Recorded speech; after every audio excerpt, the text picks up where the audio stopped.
M Sakhawat হোসেনকে সরিয়ে lieutenant general Jahangir Alam চৌধুরীকে স্বরাষ্ট্র উপদেষ্টার দায়িত্ব দেওয়া হয়েছে।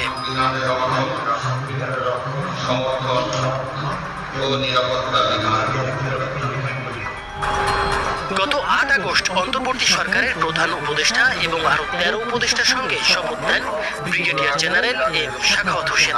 ১২ আগস্ট তিনি সচিবালয়ে গণমাধ্যম কর্মীদের সঙ্গে আলাপকালে আওয়ামী লীগকে নতুন মুখ নিয়ে দল গোছানোর পরামর্শ দেন। এরপরই ঢাকা বিশ্ববিদ্যালয়ের রাজু ভাস্কর্যের সামনে শেখ হাসিনার বিচার দাবি শীর্ষক বিক্ষোভ মিছিলে ছাত্র আন্দোলনের অন্যতম সমন্বয়ক হাসনাত আব্দুল্লাহ উপদেষ্টাদের সতর্ক করে দিয়ে বলেন, খুনিদের পুনর্বাসন করার বক্তব্য দেওয়ার আগে ছাত্র জনতার অভ্যুত্থানের কথা যেন উপদেষ্টাদের মাথায় থাকে।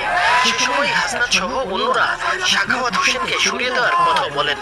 যারা খুনি হাসিনাকে পুনর্বাসনের মতো বক্তব্য দিতে চায়, আমরা ছাত্র জনতা যেভাবে তাদের